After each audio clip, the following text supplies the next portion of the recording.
Bonjour à tous et bienvenue dans cette nouvelle émission. Alors aujourd'hui nous allons aborder les 10 raisons pour lesquelles je ne peux plus devenir témoin de Jéhovah.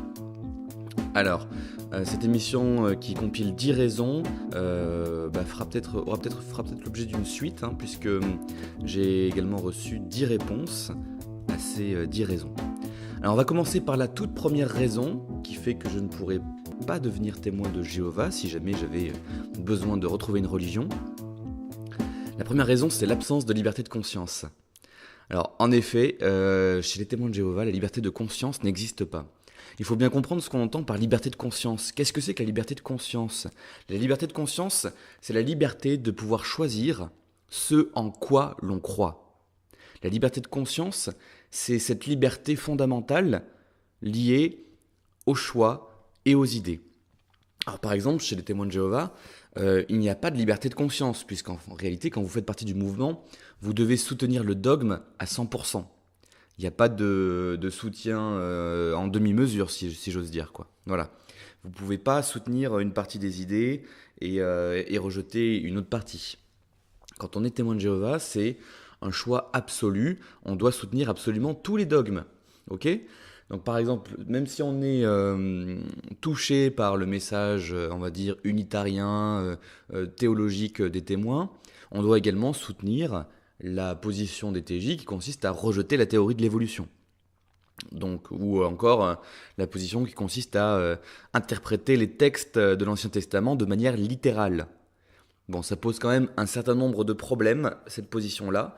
Et c'est un des premiers points qui fait que je ne pourrai jamais rejoindre les TJ, c'est cette absence de liberté de conscience, c'est-à-dire la liberté de penser finalement. Deuxième point qui fait que je ne pourrai pas rejoindre le mouvement des témoins de Jéhovah, c'est l'infaillibilité du dogme. En effet, il n'y a pas de remise en cause possible du dogme, de la part des fidèles bien entendu, puisque de la part du Collège central, le dogme peut toujours être retravaillé, remis en cause. Et généralement, il l'est quand les TJ s'aperçoivent que le dogme n'est pas tout à fait sérieux, qu'il ne tient pas tout à fait la route, ou que les événements ont plutôt tendance à montrer que c'est une erreur. Alors par exemple, vous avez évidemment la théorie de la génération, vous savez, la fameuse génération de 14. Cette génération ne passera pas, le message de Jésus à ses apôtres. Et les TJ l'interprétaient souvent comme étant la génération de 1914. Bon, il se trouve qu'aujourd'hui on est en 2019, et ceux de la génération de 14, ils sont plus tellement en vie, quoi. Il n'en reste plus tellement. Il doit en rester quelques-uns, une poignée, et encore, c'est même pas certain. Donc, qu'est-ce qu'ils ont fait ? Ils ont dû réajuster leur dogme. Le réajuster, alors ça, il y a eu, je crois, environ 7 changements dans l'histoire des TJ sur le dogme de la génération. Des fois, des changements qui ont eu lieu à quelques années d'intervalle. Donc voilà, c'est vraiment une interprétation qui est fluctuante chez les TJ. Ce qui est étonnant, c'est que quand l'interprétation officielle de la Watchtower est donnée, tous les TJ doivent la suivre. Tous les TJ doivent l'accepter et la prendre comme la vérité. Même si elle change 3 ans après.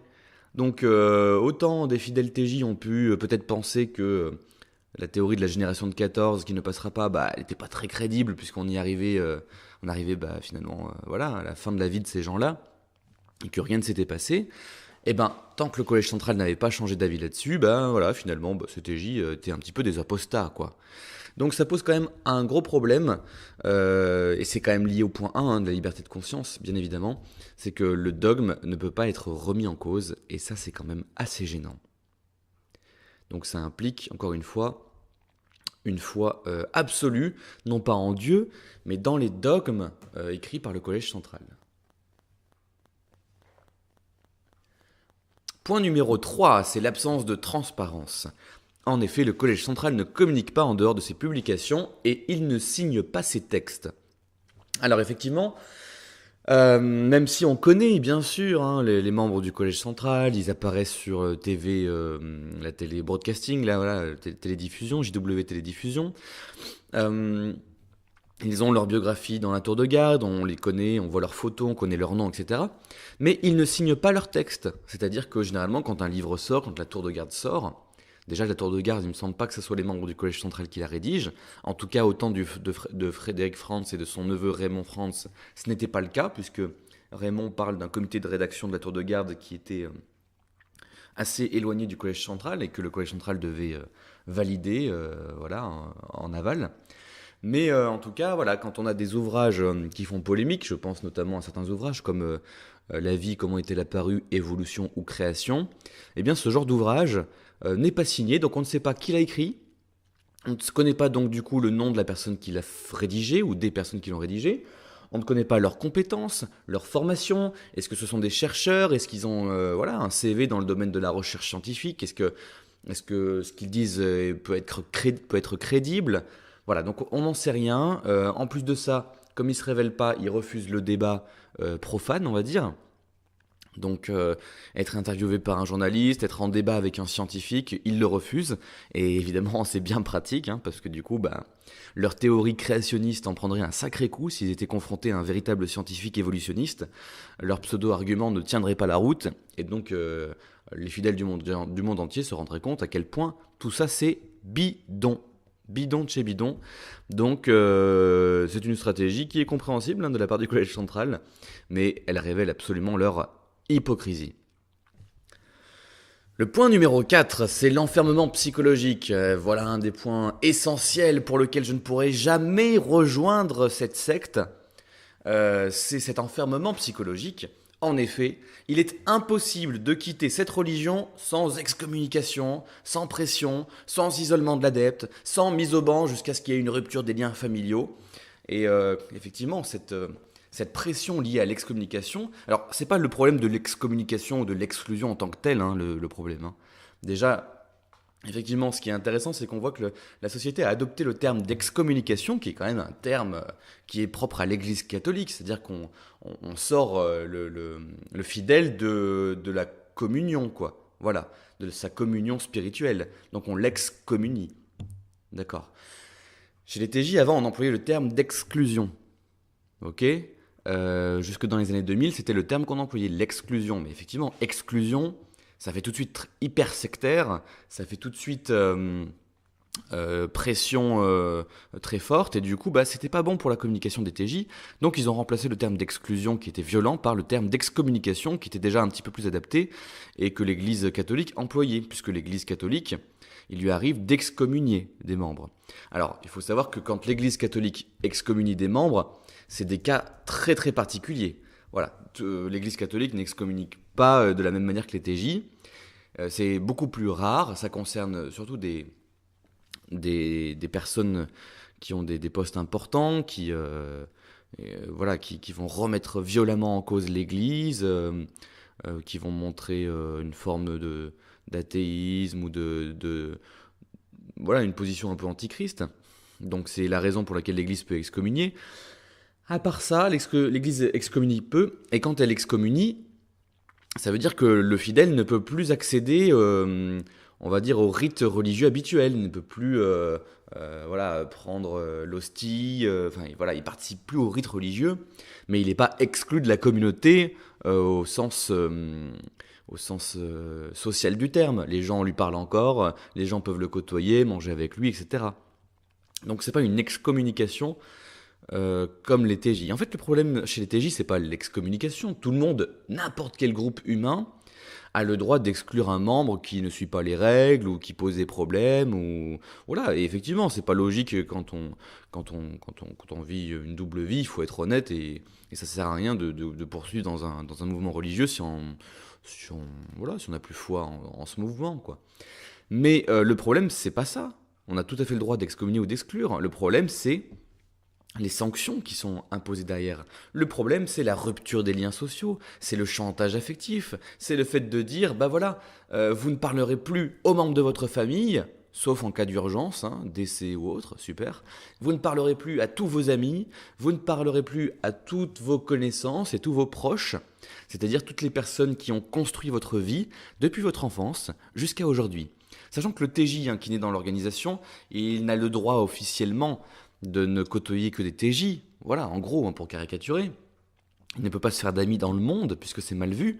Eh bien, ça signifie quoi ? Ça signifie que le TJ perd absolument tout. Toute vie sociale, tout divertissement, tout contact avec les autres, toute vie amicale, toute vie familiale, toute vie peut-être amoureuse aussi. Et il ne faut pas oublier quand même que la vie des TJ est rythmée par les réunions, les rencontres avec les autres. Cette vie qui est relativement foisonnante quand même sur le plan social. Elle est centrée sur les TJ, et donc quand tout ça disparaît, c'est d'une violence psychologique inouïe. Inouïe. Et puis, si on veut manipuler un individu, il n'y a rien de tel que de le couper de ses amis et de sa famille, quoi. Encore les proches, ça peut se discuter, hein, les relations amicales comme ça, mais les amis intimes, proches et la famille, c'est vraiment les éléments essentiels dans la construction personnelle de l'individu. Le couper de ça, c'est d'une violence psychologique extrême et c'est une forme de pression psychologique qui ne devrait pas exister et qui est scandaleuse. C'est le principal point qui fait que les témoins de Jéhovah sont un mouvement sectaire. Point numéro 5, on arrive à la moitié déjà de ce déroulé. C'est la mise en danger d'autrui via une interprétation un petit peu vaseuse des versets qui traitent du sang. En effet, on connaît tous l'interdiction chez les témoins de transfusion sanguine. Alors souvent chez les témoins on dit oui c'est une question de conscience de l'adepte, chacun fait son choix. Non, on sait très bien qu'il n'y a pas de liberté de conscience, c'était précisément notre point numéro 1. Les témoins de Jéhovah refusent la transfusion sanguine, sont endoctrinés pour la refuser, ils reçoivent des livrets, des prospectus, des DVD, des articles de la tour de garde, ils en parlent entre eux, ils ont des cartes contre le don du sang, etc., contre la transfusion du sang, etc. Donc voilà, il y a tout un endoctrinement qui prend plusieurs années pour dialoguer en faveur du refus du sang. Donc déjà, c'est pas un choix personnel. Ensuite, c'est problématique parce que sur le plan biblique, ça pose un certain nombre de questions. Déjà, l'interdiction du sang, c'est une interdiction de consommer le sang, puisque en effet, cette interdiction prend toute sa base en fait dans l'Ancien Testament, avec l'histoire de Noé après le déluge. Yahvé lui recommande il lui autorise déjà de pouvoir manger des animaux, voilà, de manger de la viande après le déluge donc. Puisqu'il n'y a plus grand-chose autour sur Terre, il autorise la consommation de viande à la condition que ça doit être fait dans un sacrifice à Yahvé et que le sang de l'animal, donc il faut le saigner bien sûr, et que ce sang doit être versé soit sur l'autel de Yahvé en sacrifice, soit sur le sol pour que l'âme qui réside dans le sang revienne au sol. C'est amusant parce que les TJ qui ne croient pas en l'âme, ici, ils vont avoir aucun problème finalement à accepter ce verset et à considérer le caractère sacré du sang puisque l'âme y résiderait. C'est une croyance très ancienne, c'est une croyance qui date des temps polythéistes, puisqu'à ce moment-là, on va dire que la croyance yaviste est encore une croyance polythéiste. Il faut savoir que dans le monde hébreu, il existe un certain nombre de dieux, notamment avec les dieux qui sont autour, les Assyriens, les Babyloniens, etc.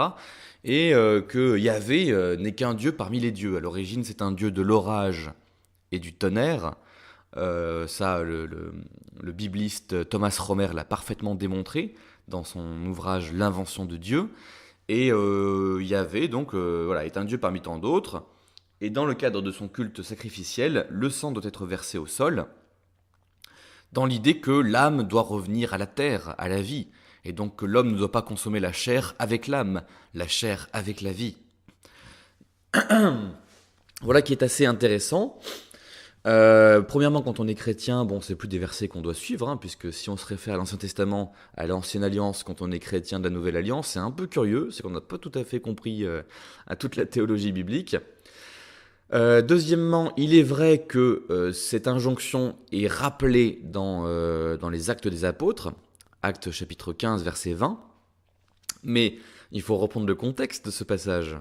Dans ce contexte, les apôtres s'interrogent effectivement, puisqu'il y a grand débat au sujet des pagano-chrétiens, donc les païens qui sont devenus chrétiens, et des judéo-chrétiens, c'est-à-dire les juifs qui ont rejoint le christianisme. Ça fait quand même deux groupes assez distincts dans le christianisme, le groupe des païens, le groupe des juifs, ceux qui sont devenus chrétiens, le groupe des juifs ayant quand même une loi morale qui leur vient de leur ancienne religion qui est très forte, avec circoncision, interdiction de consommer du sang, etc., etc., Et les pagano-chrétiens, les païens, les gentils, qui bon, pas spécialement de loi morale et qui du coup peuvent avoir un rapport au christianisme beaucoup plus libre. Donc ça crée pas mal de problèmes. Et pour ménager la chèvre et le chou, je crois que c'est Jacques, voilà, Jacques propose une idée et il dit que voilà, on reprendra quand même quelques interdits de l'Ancien Testament, de l'Ancienne Alliance, même si elles ne sont pas réclamées par Dieu. Tout ça dans le but de ne pas choquer les judéo-chrétiens. Voilà. Donc tout ça, c'est dans le cadre d'une conciliation. Mais bien des années plus tard, Paul écrira une lettre, je crois, aux Corinthiens, dans laquelle il leur expliquera qu'il faut tout simplement des viandes du marché, on n'a pas à se poser la question, on peut tout manger, voilà, qu'elles soient des viandes sacrifiées aux idoles ou pas, peu importe. L'idée c'est juste de ne pas choquer la conscience de son frère, mais c'est vraiment un choix personnel ici. Donc on voit que l'interdiction du sang n'est pas tellement reprise dans le Nouveau Testament. Elle est reprise uniquement pour ne pas choquer les Juifs, parce que ça faisait partie de leur ancienne loi. Mais en réalité, on voit bien que ce n'est pas une loi à suivre réellement. Autre chose, une des lois bibliques essentielles qui ne change pas, c'est la loi concernant le respect de la vie. Voilà, on sait très bien qu'un chrétien doit respecter la vie, doit bien se soigner, ne doit pas consommer des choses nuisibles pour sa santé, consommer des drogues, du tabac, etc. Donc il y a une logique d'avoir un corps sain, bien sûr, de respecter le corps que Dieu nous a donné. C'est l'esprit du christianisme quand même aussi. Eh bien, refuser une transfusion sanguine qui pourrait sauver la vie, ça enfreindrait un peu une des lois fondamentales de Dieu. Tu ne tueras point, tu ne te tueras point non plus. Donc s'il y a des soins impossibles, on respecte la vie au maximum. Voilà. Et dans tous les cas, ce ne serait pas une demande symbolique qui primerait sur l'intérêt pragmatique de sauver une vie. Sixième point, c'est le prosélytisme et la propagande que font les TJ, qui font que je ne pourrais pas rejoindre ce mouvement. Je vais faire court là-dessus. Bon, les TJ ont tout à fait le droit de faire du prosélytisme, de faire de la propagande, de parler de leur religion à tout le monde. Moi, c'est quelque chose qui me gêne quand même. Moi, je pense que la religion et la spiritualité, de manière générale, doivent être reléguées dans la sphère de l'intime, dans la sphère du privé. Et même si je ne suis pas pour interdire le prosélytisme ou quoi, mais à titre personnel, c'est quelque chose qui me dérange beaucoup et je pense que j'en reparlerai dans une prochaine vidéo, dans un prochain audio. Septième point, c'est un autre problème qui me chagrine un peu, c'est l'interprétation littérale de textes bibliques qui relèvent du mythe fondateur. Alors effectivement, je ferai une prochaine vidéo là-dessus où je m'expliquerai davantage, où je sourcerai davantage, mais l'Ancien Testament est un texte qu'on ne peut pas prendre au sens littéral. C'est un texte qui est une composition, qui est une sorte de compilation et de réécriture de différents mythes beaucoup plus anciens que ceux de la Bible. On sait par exemple que l'histoire de Noé dans la Bible, c'est une réécriture d'une très très vieille histoire qui provient de l'épopée de Gilgamesh et qui a juste 1500 ans avant la Bible.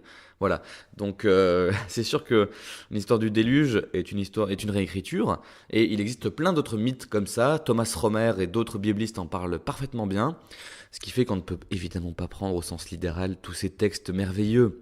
Ces textes où on sépare la mer en deux, où l'homme est créé de la poussière du sol, où une pluie de feu s'abat sur une ville, enfin bref.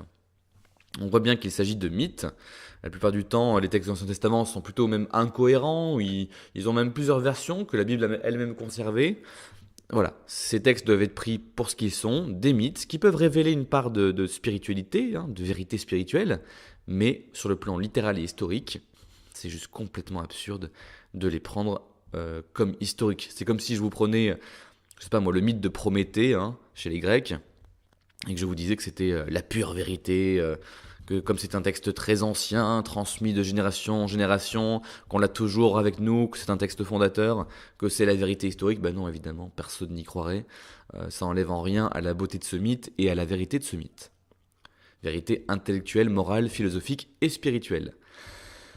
Huitième point, qui me gêne aussi chez les TJ, c'est le refus pour la Watchtower d'admettre les erreurs prophétiques. Évidemment, des erreurs prophétiques, il y en a eu des tas, et ça a commencé dès 1874, puisque même Charles Taze Russell pensait que 1914 serait la date où voilà, Jésus, le monde prendrait fin, Jésus reviendrait physiquement sur terre. Et donc, ils se sont aperçus quand même qu'en 1914, c'était pas exactement ça qui s'est passé. Alors certes, il y a eu la Première Guerre mondiale, c'est un événement historique majeur. Donc il y avait un petit peu une sorte de coïncidence, ça tombait bien. On avait annoncé un événement majeur en 14 et il se passe un événement majeur. C'est pas du tout le même qui était annoncé, mais c'est pas grave. On va garder la date parce que quand même ça a fait son petit effet. À part ça, il n'y a rien eu. 1925, d'autres années, il n'y a rien eu. 1975, c'est peut-être la date la plus connue. Bref, la Watchtower n'a cessé d'annoncer de fausses dates, souvent avec quand même des précautions, en suggérant plutôt qu'exprimant textuellement les choses. Voilà. Mais aujourd'hui, on a quand même des documents qui montrent toutes ces erreurs prophétiques, et donc c'est gênant. Et seuls les TJ ancienne génération le savent, bien évidemment. Neuvième point, c'est l'acharnement suspect contre les autres religions. En effet, il y a un vrai bellicisme officiel chez les TJ. Je me souviens d'une époque, dans les années 2000, peut-être en 2005, je sais plus, où on devait, en prédication, distribuer un tract qui annonçait la fin de Babylone la grande prostituée, un tract aux images assez violentes, où on avait les dessins de la grande prostituée sur la bête, à multiples têtes, un tract assez belliqueux, voilà, assez vindicatif, qui montrait à quel point toutes les religions étaient mauvaises, sauf celle des TJ. Bon, bref, voilà, ce bellicisme me semble assez suspect. Cette haine des autres religions, je trouve ça assez étonnant. Et voilà, après, c'est pas étonnant que en Russie, par exemple, les TJ soient qualifiés d'extrémistes quand on voit ces discours-là. Et enfin, dixième point, dernier point que je trouve très gênant et pour lequel je ne pourrais pas rejoindre les TJ, je crois que c'est un point que même beaucoup de témoins partagent, de témoins sensés bien évidemment, c'est le désir d'anéantissement de toute l'humanité dans Armageddon. Donc je trouve quand même que ça relève d'une psychopathologie assez lourde, parce que quand on espère très vite un événement cataclysmique de cette ampleur, une sorte de Shoah mondiale, une sorte de génocide de 99,9% de la population, ça me semble assez inquiétant.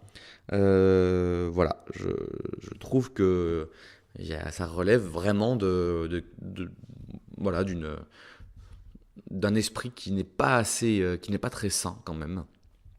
Et après, je voudrais pas accuser tous les TJ là-dessus parce que généralement, il y a une grosse partie des témoins qui est très gênée par cette idée-là, et en prédication, c'est quand même un terme qui vont une idée qu'ils vont un petit peu éviter, quoi. Généralement, les TJ ils vont s'en sortir en disant, mais non, on ne souhaite pas que tout le monde soit anéanti, on souhaite simplement les sauver, c'est pour ça qu'on va prêcher. D'ailleurs, ils savent très bien que tout le monde ne sera pas sauvé, ils savent très bien que toute leur littérature regorge d'images violentes, où des gens du monde se font aspirer dans des failles voilà, sur le sol, par des boules de feu géantes qui viennent du ciel, voilà, des images très violentes, on les connaît, c'est des images assez fortes qui ont marqué pas mal de gens, pas mal d'ex-TJ aussi, et c'est la 10e et dernière raison, et il y en aurait d'autres, mais voilà, il fallait faire un top 10, on va dire, qui fait que voilà, je ne pourrais pas rejoindre ce mouvement, parce que ce mouvement, même si par certains aspects, je pense que certains peuvent s'y sentir très bien, ça reste quand même un mouvement sectaire. Et c'est un mouvement sectaire dont ces 10 points sont assez quand même révélateurs. Voilà, c'est tout pour moi. La vidéo était un petit peu longue. J'espère que vous avez apprécié cette vidéo. N'hésitez pas à liker la vidéo, à commenter si vous êtes d'accord ou pas. Et on se retrouve pour un prochain podcast. À très bientôt. Bonne journée à tous.